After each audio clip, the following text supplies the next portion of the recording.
What's going on, guys? Welcome back to the Social Club, where everyone has a voice, and welcome to the Social Club football event. 31 days, 31 videos. All August long, we're bringing you daily football content, from the NFL to college football and everything in between.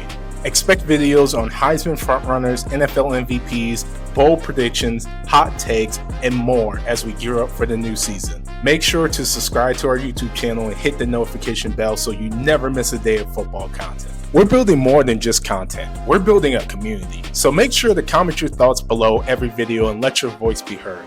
Other than that, go ahead and pull up a chair, grab a plate, and let's talk football. Okay, I'm going to start this off by giving a direct message to the NCAA College Football Committee. Give me a job. Give me a job. All right, I can do this. I can do this job that you guys are doing. What I'm talking about the college football playoff rankings going into the season.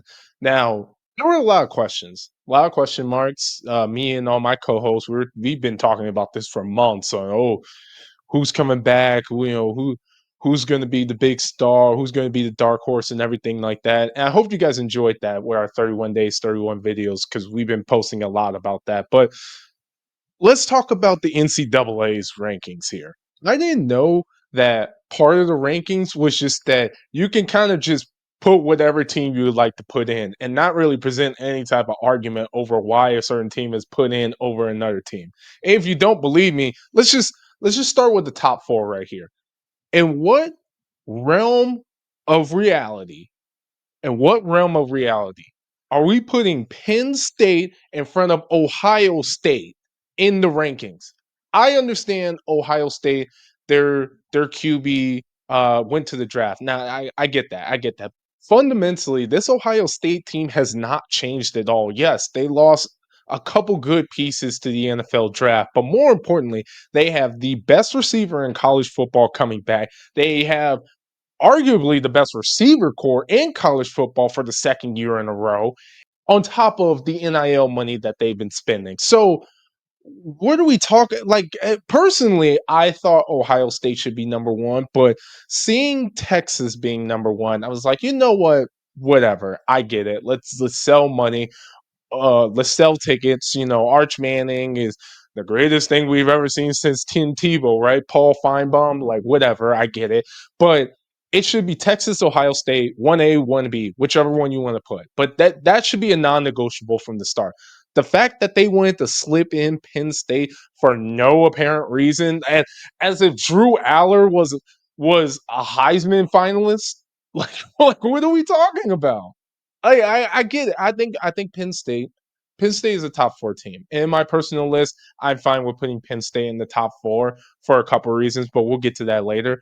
Having Penn State just sliding them into number two with no real argument of why they should be number two is just, what's the point of rankings at this point? So let me give you my top four real quick. Number one, we'll give it to Texas. Let's just have it be Texas. Whatever, either it's Texas or Ohio State, I don't care, but I'll just say Texas. Texas is my number one. Number two is Ohio State. Again, those two should be non-negotiable. There's no one in their right mind that will look at those two for who they have coming back, what they've done on a recruiting stage, what they've done on the NIL stage, the fundamentals of their team. No one should look at those two teams as like they shouldn't be in the top two. It's utterly ridiculous. Clearly, they should be in the top two. Number three, just to make everyone feel better, I'll throw in Penn State. Now, honestly, within Penn State, anywhere between that 4 to 6 slot, it's within the realm of argument. But I'm going to give them the number 3 spot. And number 4, I think Clemson, that's probably the one and only thing they actually got right in terms of what people might consider as a hot take, is putting Clemson at number 4. Honestly, Clemson is, I wouldn't even call them a dark horse, but I can see them winning it all this year. I mean, fundamentally, this team is phenomenal. Cade Klubnik completely surprised me. Heisman candidate, in my personal opinion, but whatever. Those are my top 4 for sure.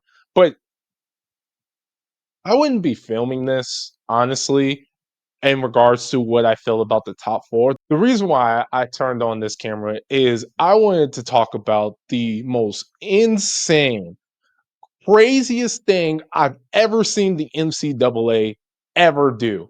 It completely destroys the credibility of this list. The fact that the Missouri Tigers are not a top 25 team going into the season. Now, I know you're not supposed to look at last year's stats and say that that's the reason we have to bring a team in, but this team won 10 games in the SEC. Like, does that mean nothing anymore? I thought the SEC was the greatest conference in the history of man. Is a 10-win SEC team mean nothing anymore? Like, it's funny that the Mizzou Tigers are in the SEC and get none of the SEC bias.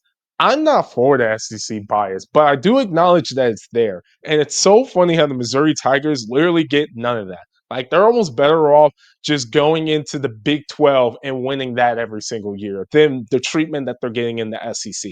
Now, going over the actual reasons why the Mizzou Tigers should be in the top 25 list is that, first of all, they returned a lot of their team. And fundamentally, their team hasn't really changed. Now, they've lost probably three big headers in Theo Weiss, Luther Burden, and Brady Cook. Those are three dynamic players that definitely changed their offense. I do understand that. But their defense is still relatively intact. And in terms of returning starters going back into the team, it's still a significant amount of people. They have one of the top recruiting classes in the country. Top 10, really top 5, but definitely top 10 recruiting class coming back. They spent money on NIL, which according to everyone, that matters now. So they spent a ton of money in the NIL and gotten some really big, really solid names going into this team this year. So just to recap, just to make sure it's clear, they not only broke their own record in recruiting, but it's a top 10 recruiting class, period. Record spendings of NIL money. So, these are legit players. These aren't just high school. No, they got into the transfer portal. They pull 4 and 5-star talent to recruit back onto this team. This team is not brand new. They lost their three big pieces on offense, but they're still returning a lot of starters. And fundamentally, at least on defense, nothing has changed about this team. There's a question mark on the QB position, but in regards to that, this is a preseason ranking. They haven't played a game yet. So what are we even implying here? I think having the Mizzou Tigers not be on this list, it just completely delegitimized whatever this committee is trying to achieve. It just I'm gonna put this up. I'm putting this up right now. I want you guys to look at this. Look at this, okay? Look at this ranking, all right? Right below South Carolina at 13, right below that is Michigan at 14. I want you in the comments right now to place a legitimate argument why Mizzou from 14 down to 25 does not deserve to be on this list. How does Michigan even have the 14th spot? Like, again, I understand they recruit well and all that stuff, but apparently that doesn't matter to the Mizzou Tigers. Apparently the Mizzou Tigers can't do anything. And then when I try to argue the fact that, okay, this is a 10-win SEC team, y'all got to give them something. I've for my whole life, I've always thought that in the preseason rankings from 20 to 25, you can actually pay for that ranking. I used to always think that, and I still kind of do that in that 20 to 25 spot in the preseason rankings, you can actually pay to get your team to get ranked. I feel like that's a bidding. It's a bidding war that you can do to get your team on there. And it definitely shows when you look at who's on there. You have Indiana, Ole Miss, Iowa State, Texas Tech, Tennessee, and Boise State. Again, in that 2025 spot, how did Mizzou not even make that part of the list? Based on what? Really, based on what? Ole Miss. Ole Miss has lost way more players of significance than what Mizzou has lost and has not brought back a nearly half as good a recruiting class as what Mizzou has brought. And it's a shame because I'm not even a Mizzou Tiger fan. I'm an LSU Tiger fan. But just talking with my co-host Nathan Garth, and I feel like I gotta shout you out for this because I understand the pain. What's the point of being in the SEC if this is the type of treatment that you're going to get? I'm not an SEC biased person, but what else is Mizzou supposed to do? Honestly, what else were they supposed to do to at least get the preseason rankings? I can understand if they played the game and they were trash, but at least give them the preseason ranking.